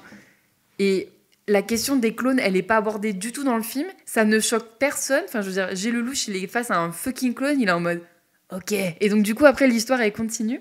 Enfin, ça, moi, cette histoire de clone, ça m'a pété le crâne. Je pense que c'est pareil pour dire c'est parce que c'est le futur à faire. Oui, voilà, c'est le futur, donc il y a les IA, et donc qu'est-ce qu'on peut mettre d'autre ? On peut mettre la 3D, on peut mettre... les voitures volantes, les voitures... Non, il n'y a pas les voitures violentes, parce que voilà, il y a ça, les c'était drones. avant, ça. Oui. C'était il y a une vingtaine, trentaine d'années où Oui, on pensait oui. que le futur, c'était les voitures volantes. Non, maintenant, le futur, c'est les drones. Les drones et l'IA. Oui. Voilà. Mais c'est rigolo parce que tu parlais de l'IA qui est en fait méchante, ça m'a fait penser au dernier Mission Impossible, où c'est pareil, hein. C'est l'IA, elle est méchante, où le virus, il est méchant, mais en fait, tous les politiciens, par contre, ils sont gentils, ils veulent le meilleur pour leur peuple. Genre, par exemple, la présidente des États-Unis, quoi. Et c'était rigolo parce que chaque époque a son petit cliché de l'ennemi... qui sera pas au sein du gouvernement en gros, genre voilà. Pendant la guerre froide c'était les Russes, maintenant c'est les IA, voilà, à chaque fois c'est un virus, une IA. Je pensais que ça allait être l'occasion pour le réal, je me suis dit ah putain, est-ce que le réal il va aller là-dedans en mode oui, ils ont utilisé l'IA, mais du coup ça veut dire que le gouvernement utilise les moyens d'information pour arriver à ses fins et tout, et de la manière dont ça s'articule dans le récit, je me dis ah ouais, je m'attendais pas à ce que le réal ils prennent un peu position comme ça, et en fait, pas du tout. Genre, ça aurait été un peu une métaphore à la mort moelle-neu, mais une métaphore quand même. Et du coup, ouais, au final, c'est juste les robots sont méchants. Voilà. C'est vrai. Oui, c'est vrai. Et c'est le problème, avec par exemple Bac Nord, on en parlait. Le problème de Jiménez, c'est que pour lui, le problème n'est pas institutionnel, il est individuel. Oui, c'est ça. C'est ce Oui, qu'il voilà, construit totalement. dans ses films. Et ce film-là le désamorce, alors qu'il avait vraiment une autoroute pour en parler. Il désamorce sur l'individuel. Et donc, du coup, ça fait que son propos politique est extrêmement faible, voire pas contre-intuitif, mais contre-productif. Enfin, je sais pas si je peux le dire, mais... Et en fait, le truc, c'est qu'il y a des films où on pose une lecture politique alors que je pense qu'il n'y a aucune réflexion derrière. Et du coup, des fois, ça va un peu énerver les gens parce qu'ils vont dire « Mais attends, mais tu parles de politique dans ce film alors que, bon, en soi, tout est politique, mais on se sait. » Mais là, pour le coup, ce réel, moi, j'ai vu que Bac Nord, mais clairement, il parle de politique. Enfin, mais je pense juste que c'est pas notre filon à nous, quoi. Je pense on n'est pas d'accord, je pense, sur comment les choses peuvent se résoudre ou à qui est la faute. Et Bac Nord, par exemple, c'était un ramassis de clichés. C'était vraiment horripilant, quoi. C'était le quartier de drogue à Marseille. Il me semble que ça se passe à Marseille, Bac Nord. C'est ça, ouais. C'est ça. Et c'était insupportable, quoi. Enfin, je m'étais dit, mais t'es déjà sorti de chez toi, gars, ou t'as fait tes recherches sur Twitter. Enfin, il y avait un côté, ça ressemble beaucoup à ces émissions sur TF1. Complément d'enquête. Non, justement, plutôt Le truc où on suit les flics, oui, on suit les flics en caméra embarquée un petit peu. Et ça ressemble vraiment à ça. Oui, parle un peu comme ça. Exactement, oui. Et ça ressemble à ça, en fait, ces films, je trouve. En tout cas, ces films. Bac Nord, ça ressemblait vraiment à ça. Oui, là, genre pareil, je trouve que le sujet, tu parles d'IA à l'heure actuelle, c'est éminemment politique et c'est comme si le film voulait dépolitiser. Enfin non, il dépolitise pas l'IA parce qu'en soi, il est en mode attention, elle est méchante, mais on dirait qu'en fait l'IA, elle est apparue ex nihilo comme ça, tu vois, et qu'il n'y a pas des gens derrière qui programment le truc ou quoi, genre que c'est un truc qui est dans la nature comme l'air. D'autant qu'on sait que les IA sont le fruit de ce qu'il y a de plus courant sur Internet. Les IA, elles s'adaptent en fait au public qu'elles ont, et c'est pour ça que les IA souvent tendent plutôt vers l'extrême droite quand elles se nourrissent de ce que nous on est, de ce que nous on dit. Donc ça n'a aucun sens. Les IA ne sont pas c'est intelligence artificielle, elles sont pas indépendantes. Enfin, mais bon, one man can dream, hein, je veux dire. Mais c'est bien que dans le film, en fait, le moment où c'est le politicien qui est joué par Romain Duris, le ministère de l'Intérieur est joué par Romain Duris. Donc déjà, j'étais en mode cheveux courts, oui. J'aime bien avec cheveux courts, ça. Moi, je le préfère cheveux un peu plus... Bref. Un peu plus cray-cray. Oui, comme dans Le règne animal. Voilà. Stop avec ce film. J'entends beaucoup trop Le règne animal dans ma vie. C'est vraiment le film français avec tous les acteurs français du monde, en fait. Au moins, oui. Il n'y a pas François Civil. Non, je crois Ah, pas. Il y a Non, Adèle. ben voilà. Bon, bref. Non mais oui, j'étais en mode, en fait, au moment où j'ai le louche et c'est d'arracher, arracher la vérité à ce politicien qui est en mode, non c'est l'IA, elle est méchante et tout. Je me suis dit, c'est tellement ridicule que je pensais que c'était un stratagème du Oui, personnage. pareil. En fait, tu lui dis de la grosse de merde pour lui dire, ah mais non, c'est grave pas moi. En fait, le robot il est fou et que du coup après ça allait entraîner sur une fausse piste, etc., etc. Mais j'étais en mode ah putain, ça m'a vraiment pris plusieurs secondes de me dire le film vient de m'expliquer le plot twist là. En fait, c'est ça le plot twist en fait. Et genre, j'avais beaucoup de mal à m'y faire quoi, parce que je réfutais totalement le truc. Fun fact, dans le film, il y a Paloma, hashtag Hugo Barnin. Non. Et qui Why? joue un médecin légiste. À un What? moment, Adèle a besoin d'examiner un cadavre. Et quelle ne fut pas ma surprise de voir sur l'écran, j'étais en mode what? Comme ouais. c'est la dernière personne que j'imagine. Oui. Enfin non, la dernière c'est peut-être genre Mami Wata. La première, mais... Oui, parce que Hugo Barnin, Soa de Muse. il est acteur, et Oui. enfin il est réalisateur, acteur, producteur et tout, machin. Mais ouais, vraiment, j'étais en mode oh, ça m'a fait comme un choc, comme deux réalités qui se rencontrent, tu vois, genre... C'est étrange. Et il y a un des deux anciens Daft Punk, Ah oui, c'est Thomas vrai. Blangateur. Pardon. En fait, il y a tout ce que la France est à oui, peu voilà, près. c'est ça. Après, vu qu'il avait un budget de 40 L'État millions, policier, les Daft Punk, Les drag dragues. queens. Paloma, allez, J'allais dire, c'est la cérémonie des JO, c'est l'été de droite. un peu. c'est ça. Oui. Mais juste pour un dernier truc, c'est que Jiménez, j'avais vu du coup Bac Nord et Novembre, et il y a un truc qu'on peut pas reprocher à lui, c'est que je trouve que c'est un excellent technicien. Je trouve que c'est quelqu'un qui sait. Ok, bon, peut-être qu'on peut le reprocher Yes. au final. Mais en tout cas, je trouve que c'est quelqu'un qui sait, en temps normal, gérer du coup, que ce soit son espace, sa mise en scène qui est hyper, je trouve, assez immersive, etc. Enfin, je trouve qu'il a une manière de nous ancrer dans ces histoires que là, je ne retrouve pas du tout. Alors, est-ce que c'est parce que c'est un film de science-fiction, parce qu'il avait principalement des lieux qui n'existent pas en vrai? Je l'ai trouvé vraiment démuni dans ce film. Je trouve que c'est pas bien fait. Oui, en C'est plus, mal dit, mais c'est pas il bien a fait, vraiment, je trouve. on dirait, il a vraiment fait cet effort de vouloir retranscrire une DA de blockbuster américain. C'est ce que tu disais, genre quand on Moins que ce sortait que de je craignais. La bande-annonce me le vendait beaucoup plus. Je trouve qu'au final, c'est moins ça que ce qu'on le craignait, mais effectivement, il y a quand même mais pas mal de ça. moi j'y pense par exemple avec tous ces plans sur la ville. Je suis en mode, mais en fait, le mec, il avait envie d'avoir New York pour son film, quoi. Genre, c'est vraiment cette image-là un peu de mégalopole qui, c'est bon, ce que Paris est en quelque sorte, mais voilà, il y a une imagerie américaine de la cité, en fait, qui transparaît, je trouve, quand même dans le film. Et comme tu le décris, j'ai l'impression que justement, et t'as fait la comparaison, il voulait un truc à la Blade Runner, quoi, quelque part. Bah, Blade Runner, Minority Report. Ouais, genre. Ouais, alors, j'ai pas vu Minority Report. Moi, au début, j'ai dit Blade Runner pour la vanne par rapport au plan de Louis Garrel. Parce que je suis en mode, moi, ça m'a grave fait penser à ça, en fait. Genre, où il est comme ça, sous la pluie, il dit non, c'est bon. Arrêtez-moi. Mais si je dois finir sur un truc, après, j'arrête avec ce film. Si je dois finir sur un truc que je trouvais pas trop mal, c'est. Pour moi, la fin du film, elle porte un peu un message dans le sens. C'est au peuple de continuer la révolte. Parce que ça se finit quand même sur une révolte populaire contre l'État policier. Et en fait, on te présente... Enfin, les personnages ont fini leur cycle. Donc, le personnage d'Adèle et de Gilles, ils ont fini leur mission. Ils ont fini leur cycle, métaphoriquement ou pas. Et donc, du coup, on tue les personnages pour laisser place, du coup, à cette révolte, au peuple, à la multitude d'identités, en fait. Je me suis dit, voilà, on peut peut-être raccrocher les wagons comme ça. Moi, je me souviens que la fin, je l'avais trouvé pas trop mal. Ça ne change absolument pas le message du film, mais je m'étais dit, ah ok, ça, je trouve ça sympa, tu vois. Genre, donc voilà. Ça change pas que je trouve qu'il a une fascination pour la police et que ça soit Ah dans non, le travail de son imagerie. Oui, bien sûr. Et donc, Avec ces deux précédents films, même, En plus, genre, et oui. là, encore une fois. Et oui, donc clairement. Encore une fois, je pense qu'en dîner avec lui, on serait pas trop d'accord, quoi. Je pense. il nous trouverait un peu extrême, peut-être. Et nous aussi, peut-être qu'on le trouverait un peu extrême, je sais pas. Peut-être qu'il ira voir Dossier 137. Ah, Peut-être qu'il écoutera l'émission Avis désastreux. peut-être Oh qu'il là là. a-t-il vu un pays qui se tient sage, à ton avis?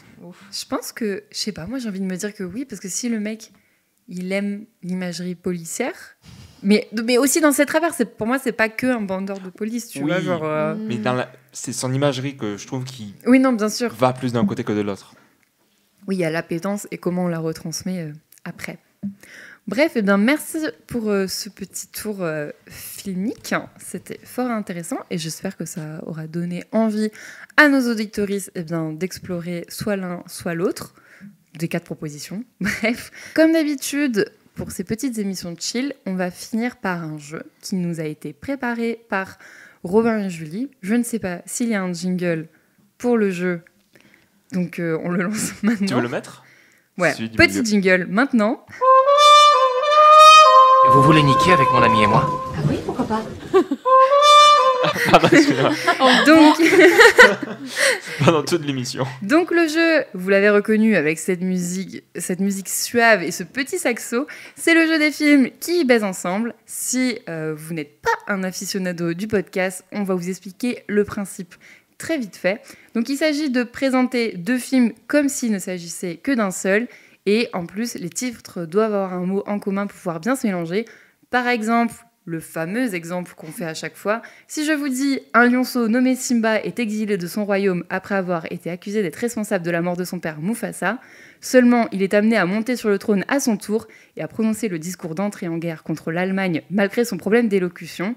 Et bien bam, ça fait le discours d'un roi lion. » Voilà, donc c'est ce genre de petites concoctions que nous ont fait Robin et Julie.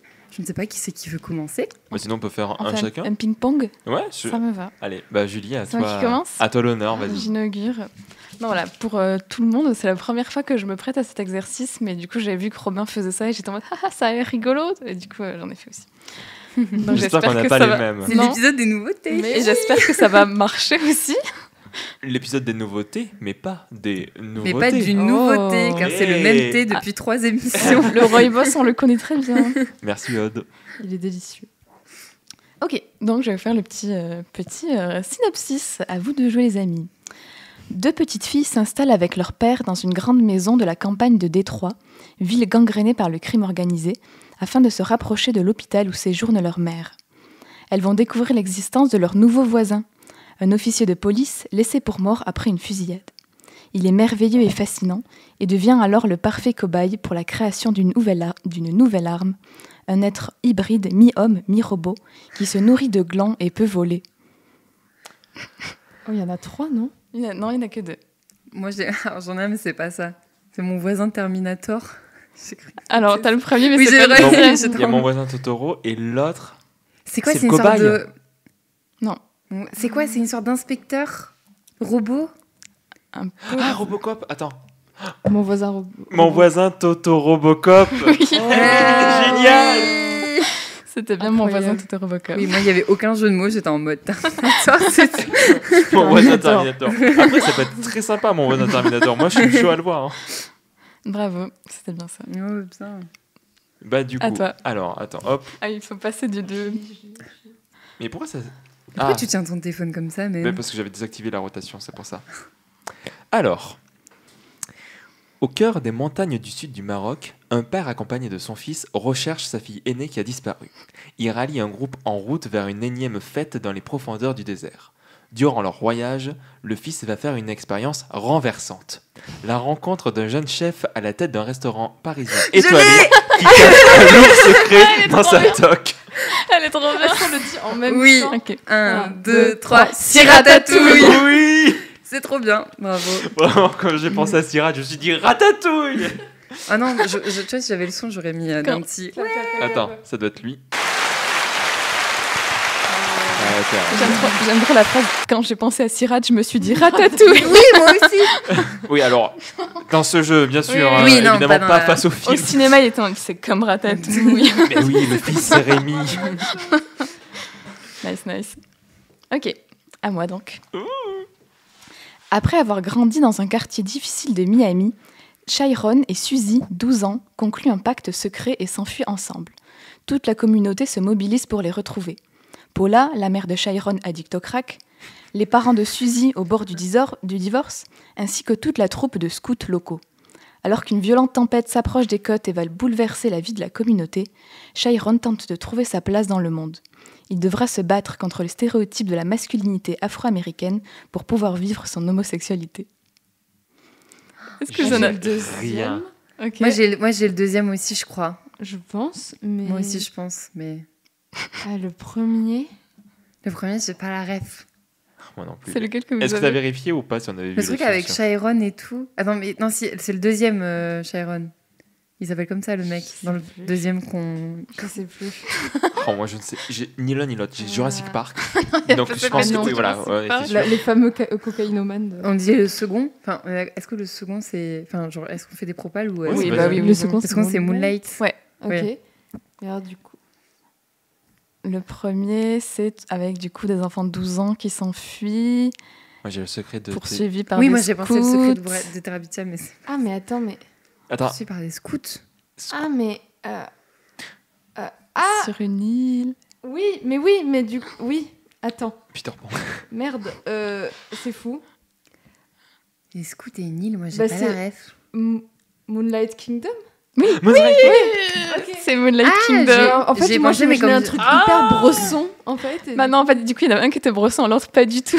Ah, et donc, c'était t'as Moonrise vraiment- Kingdom. t'as vraiment fait un énorme Et ouais, mélange. Moi, je fais vraiment un Ok, mélange d'accord, oui. du coup des deux. Mais j'y ai pensé, mais comme j'ai pas vu le film, j'ai pas voulu. Ah, oui.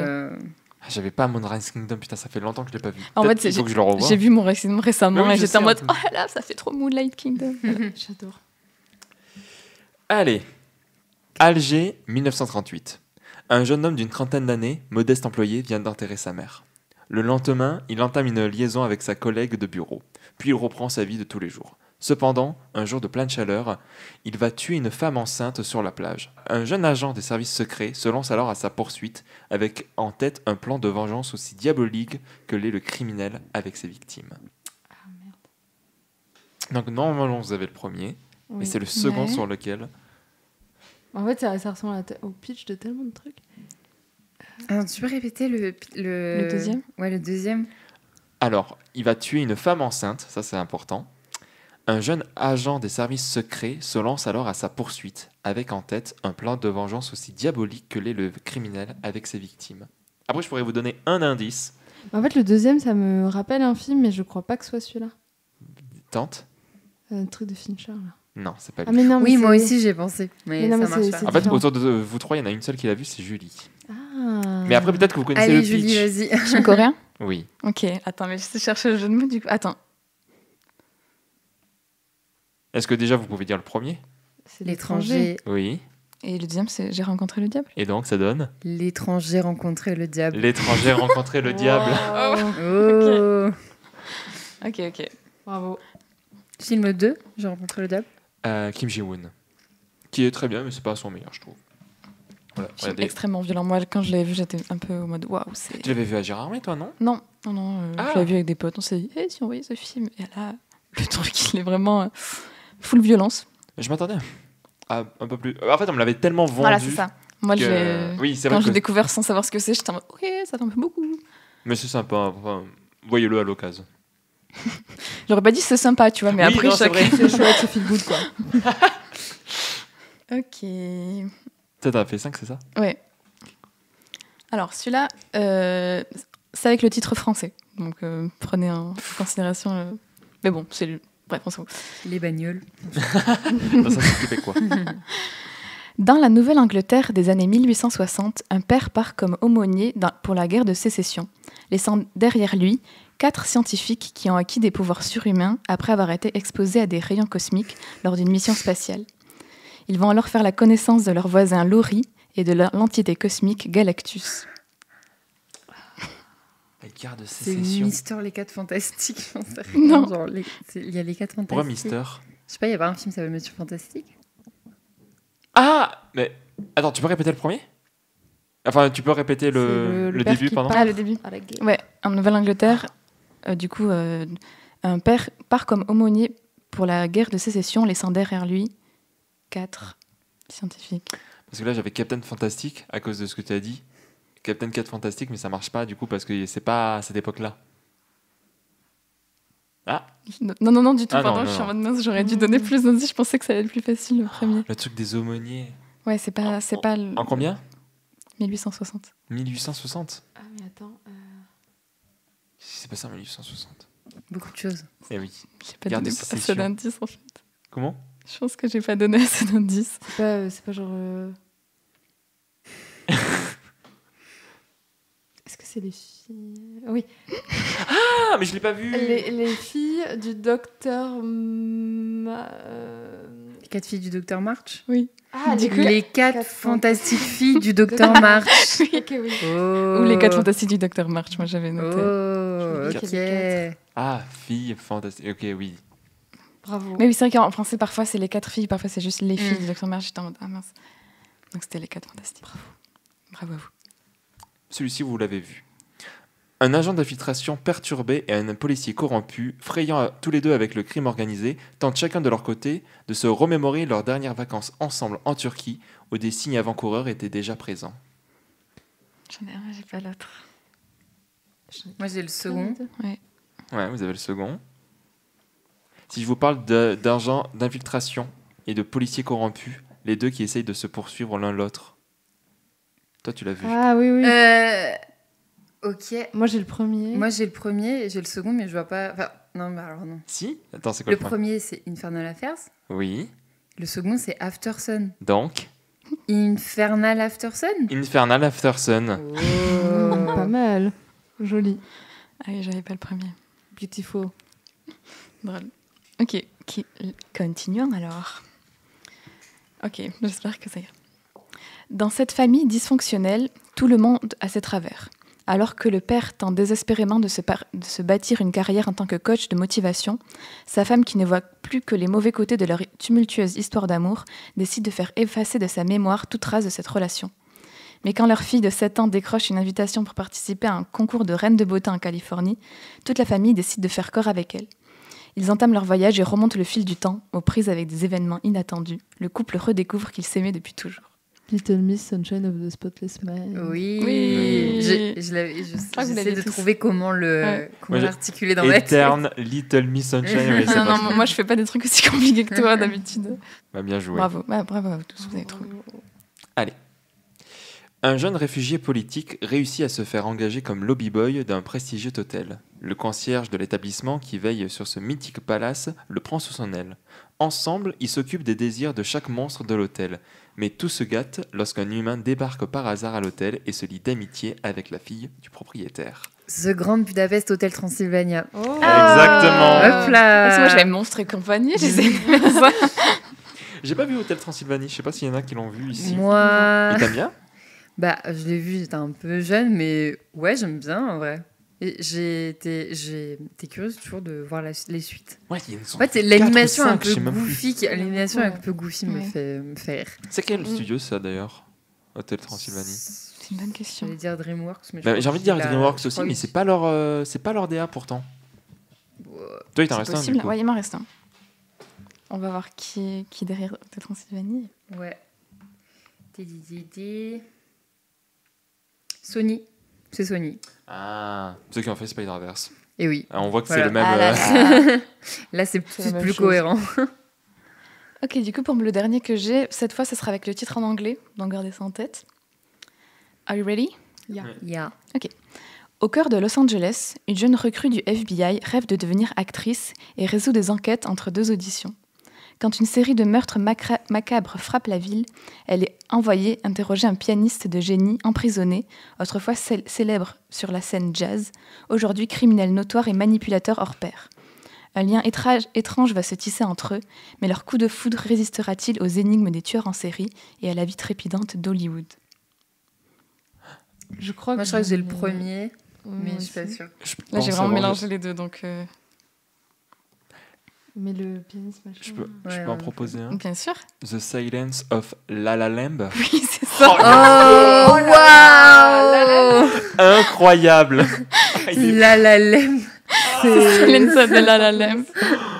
Attends, mais par contre, j'avais pas. Enfin, Silence of the Lamb, c'était les tueurs en série, c'était ça Ouais. le truc. Oui, c'est une jeune. En mode la jeune, elle est recrue, envoyée parler avec un gars et tout.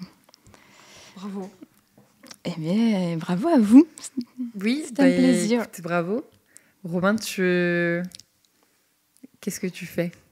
Tu en cherches un autre? C'est bon. Lâche Celui la que, partie. celui que je voulais vous mettre, c'est bon, je viens de D'accord, ok. voilà, le rafistoler, etc. Ok, ah. Donc, C'est parti. on va pouvoir Last le one. retrouver, ça sera le dernier du coup.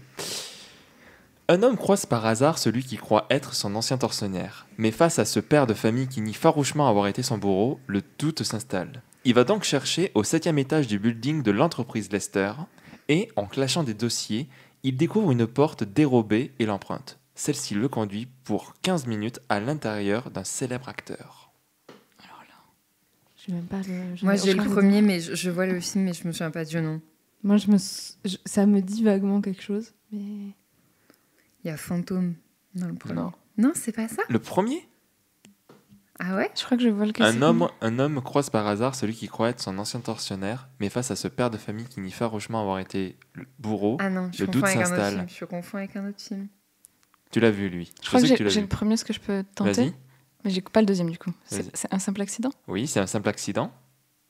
Ah ok, oui. Oh, il m'a tellement pas marqué ce film que... Oups là, je vais voir.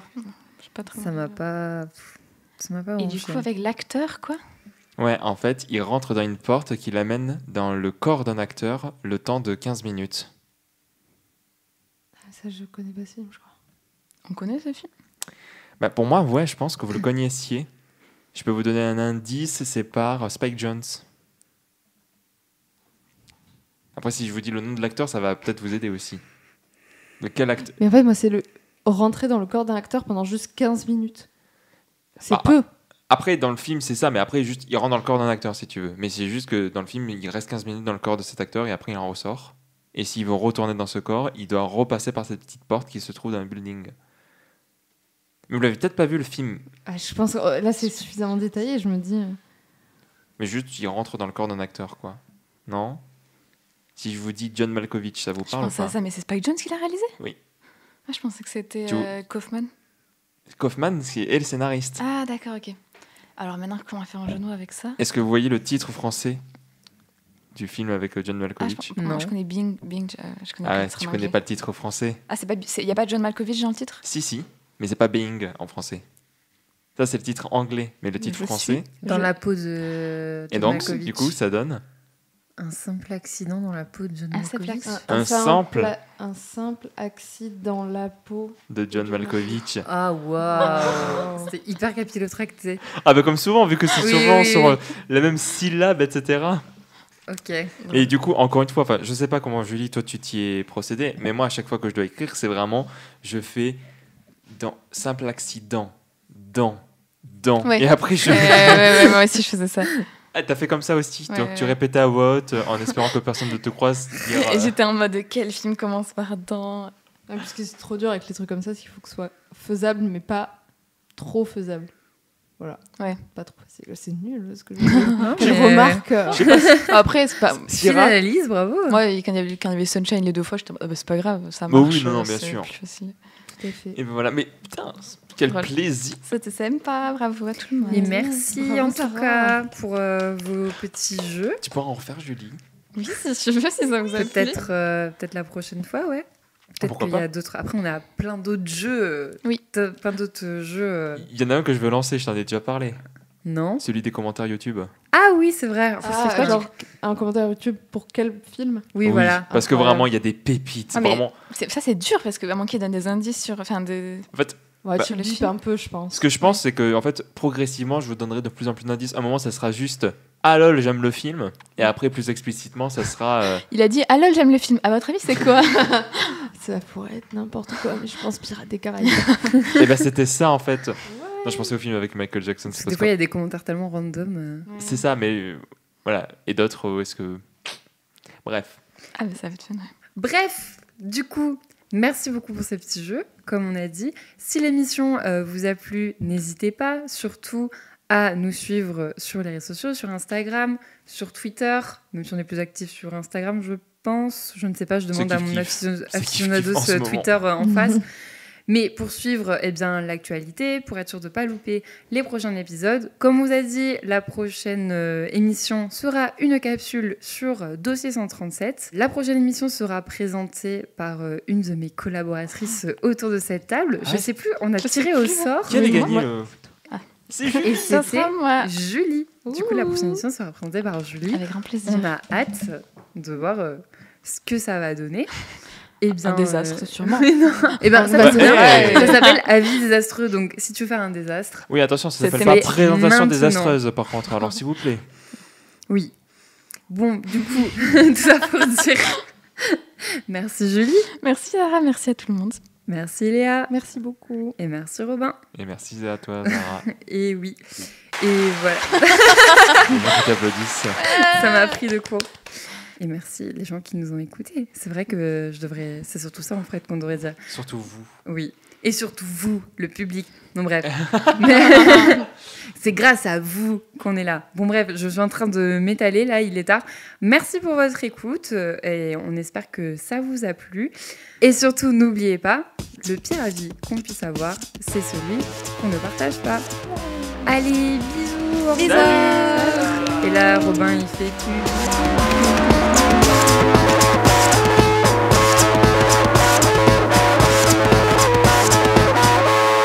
Oh, monde de merde. Ouais, moi aussi, j'ai bien envie de le dire, monde de merde.